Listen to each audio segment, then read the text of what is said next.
Hey Bookworms, welcome back to my channel.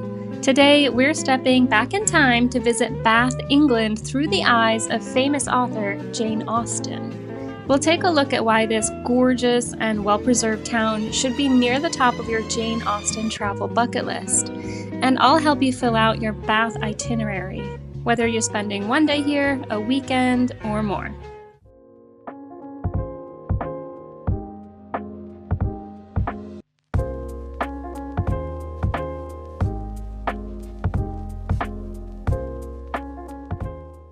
Jane Austen was a beloved English novelist who lived during the Regency period in England.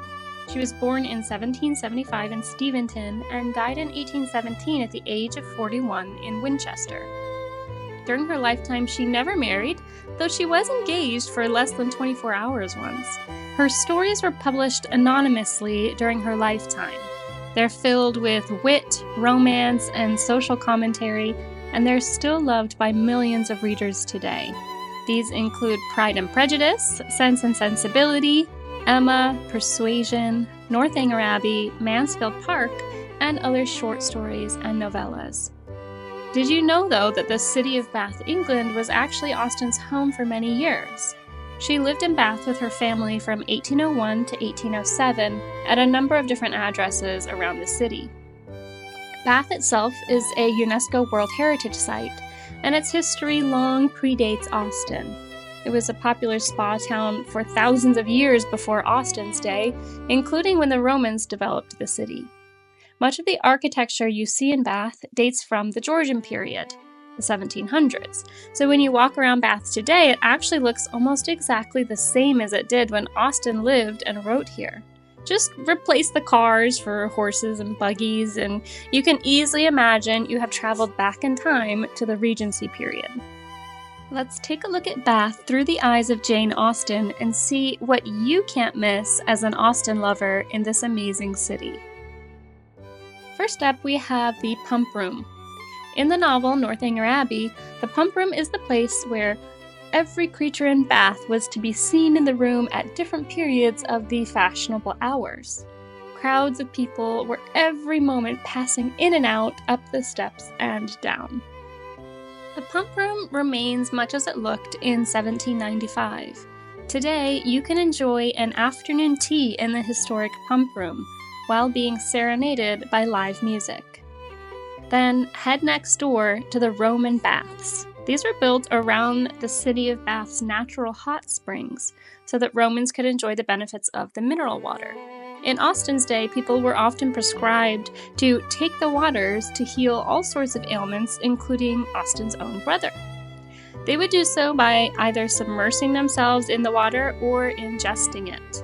While you can't go in the water at the Roman baths anymore, you can enjoy a nice museum to learn more about them, look at the impressive ruins as Austen would have done, and even try a drink of the healing waters yourself. It's served warm, and it tastes rather unsurprisingly of sulfur. It's honestly not great, but it's an experience.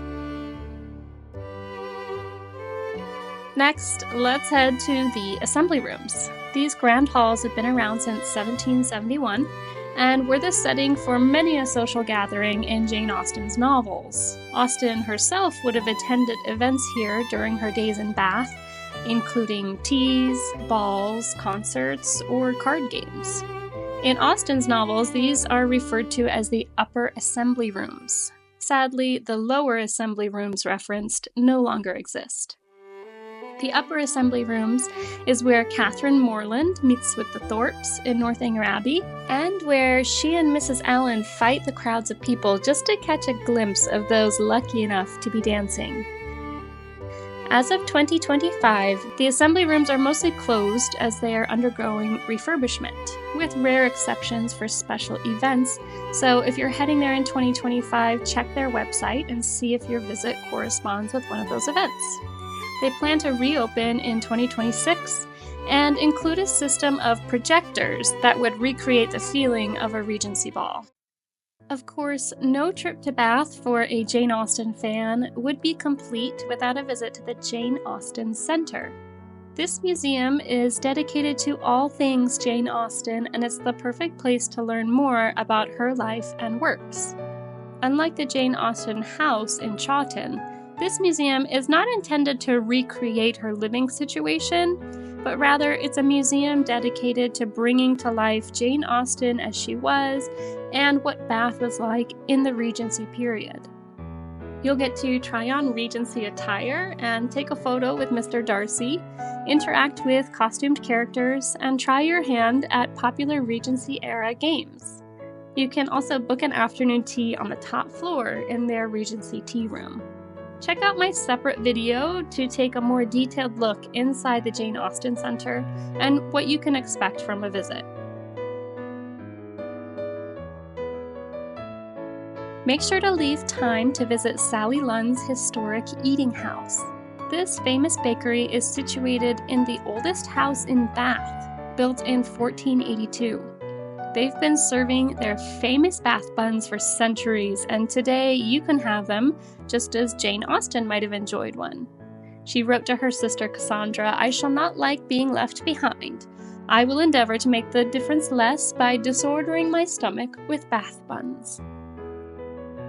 Today, they bake their Bath buns using a secret recipe that they found stashed in a hidden cupboard in one of the building's dining rooms.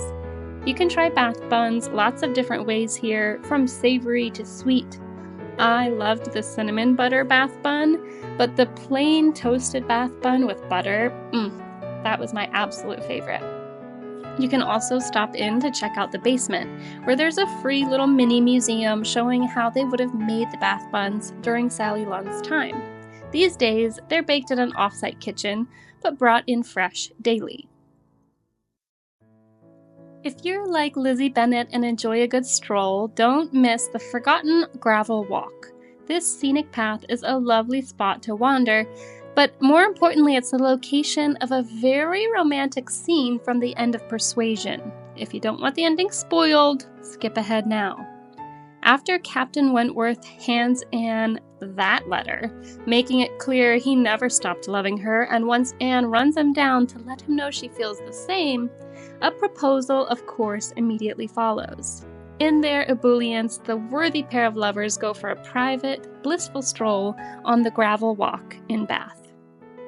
There on the gravel walk, we returned again into the past, more exquisitely happy perhaps in our reunion than when it had been first projected, more tender, more tried, more fixed in a knowledge of each other's character, truth, and attachment. More equal to act, more justified in acting, and there, as we slowly paced the gradual ascent, heedless of every group around us, seeing neither sauntering politicians, bustling housekeepers, flirting girls, nor nursery maids and children, we indulged in those retrospections and acknowledgments, and especially in those explanations of what had directly preceded the present moment, which were so poignant and so ceaseless in interest.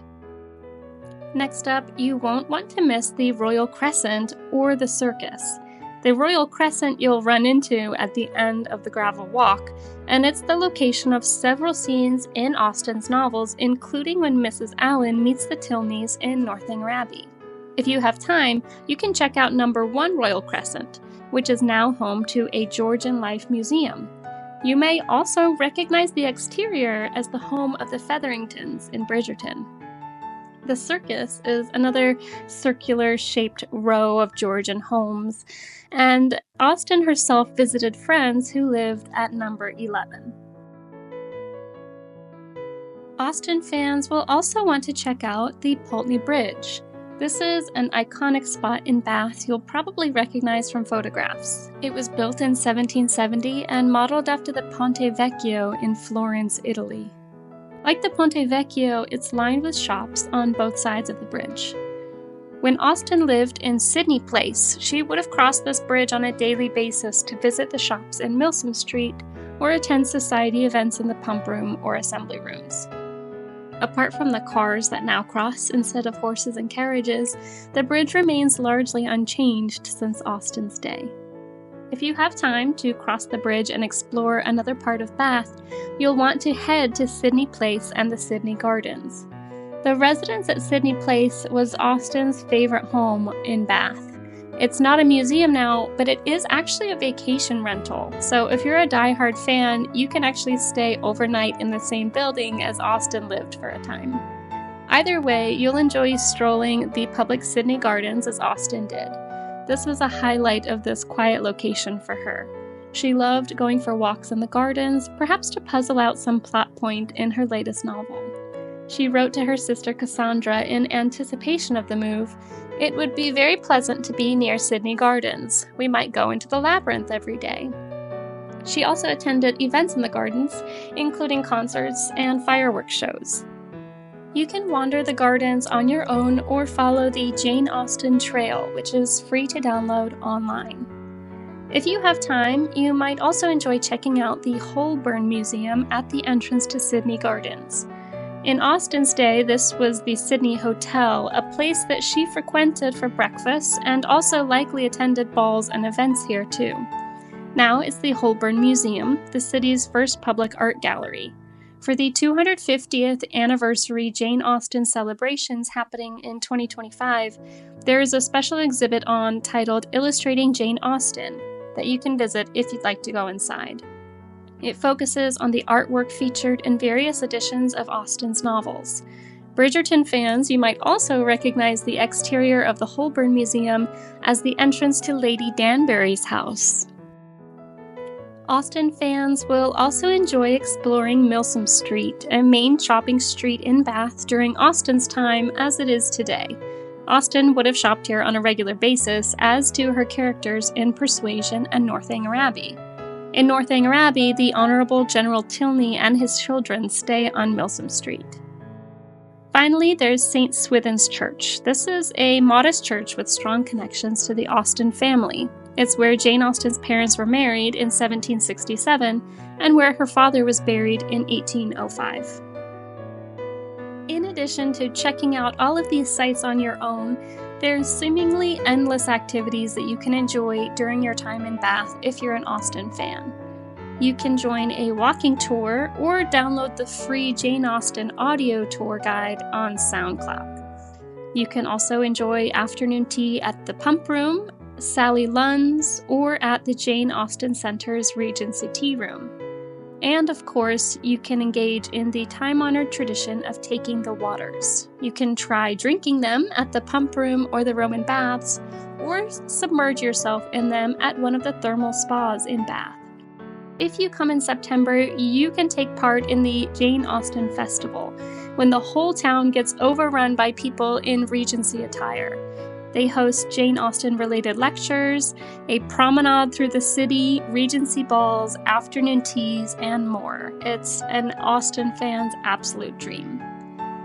So there you have it. Those are all the main Jane Austen sites and activities that you can explore during your time in Bath. So grab your bonnet, pack your copy of Persuasion, and head to Bath for the ultimate Jane Austen literary travel experience. Don't forget to like and subscribe so you never miss any more literary travel videos, and find me at awellreadwanderer.com, where I've got complete blog post guides to Bath, the Jane Austen Center, the House of Frankenstein, and just about everything else that a bookworm would enjoy in Bath. Thanks for watching, and I'll see you again soon.